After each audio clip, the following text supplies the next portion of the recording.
ఈ తప్పులు జరిగినాయి అనే విషయం కోర్టు చూసుకుంటుంది. ఇది కోర్టులో నిరూపించాల్సిన అవసరం ఉంది. ఇప్పుడు మనం ఎవరో బయట ఎన్నో ఆరోపణలు చేస్తాం, కానీ వాటికి ఆధారాలు అనేది అవసరం. ఆధారాలు లేకుండా మనం ఎన్నైనా మాట్లాడవచ్చు, కానీ మాట్లాడితే అది ఎక్కడ, అది నువ్వు మాట్లాడేంత మాత్రం నిజాలు కాదు కదా. నీ దగ్గర ఏమైనా ఆధారం ఉంటే మీరు కోర్టులో ప్రవేశపెట్టండి. కోర్టులో ప్రవేశపెడితే కోర్టు దాని మీద నిర్ణయం తీసుకుంటుంది. అంతే తప్పితే నీ ప్రయోజనాల కోసం, కానీ పిల్లల భవిష్యత్తును దెబ్బతీయద్దని చెప్పి నేను మళ్ళొకసారి ఎవరైతే అసత్య ప్రచారాలు చేస్తున్నారో వాళ్ళని నేను వేడుకుంటున్నాయి.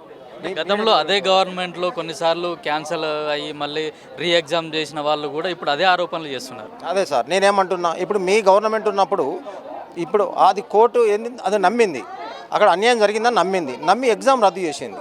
ఒకవేళ ఇక్కడ కూడా అన్యాయం జరిగితే మీరు కోర్టు ద్వారా రద్దు చేయించండి.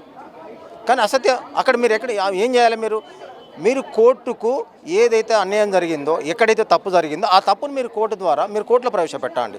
మేము కోరుకునేది మీరు ఆరోపణలు చేయొద్దని అంటలేము, కానీ అసత్య ఆరోపణలు చేయకూడదని నేను కోరుకుంటాను. మీ దగ్గర సాక్ష్యాధారాలు ఉంటే మీరు అదే కోర్టులో ప్రవేశపెట్టండి.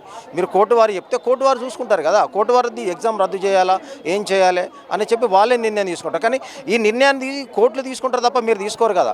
మీరు చేసే ఆరోపణలతోటి ఇక్కడ ఏమవుతుంది, సమాజం లోపల ఈ చదువుకున్న పిల్లలు ఇప్పుడు ర్యాంకులు వచ్చిన మా పిల్లలు చాలా బాధపడుతున్నారు. మూలిగనక మీద తాడుపండి పడ్డట్టు అవుతుంది. ఏమవుతుంది, వాళ్ళు ఇన్ని రోజులు కష్టపడి చదువుకున్నారు అనారోగ్యానికి గురైన పెళ్ళిళ్ళు చేసుకోలేదు. అవన్నీ మీకు తెలిసిన విషయాలు, ఇది పాత విషయాలే చెప్పేది. కనుక ఇప్పుడు మీరు ఈ పిల్లల మీద అసత్య ప్రచారాలు చేస్తే మానసికంగా కుంగిపోయి కొంతమంది ఆత్మహత్యలు చేసుకునే పరిస్థితి కూడా దాపరిస్తుంది.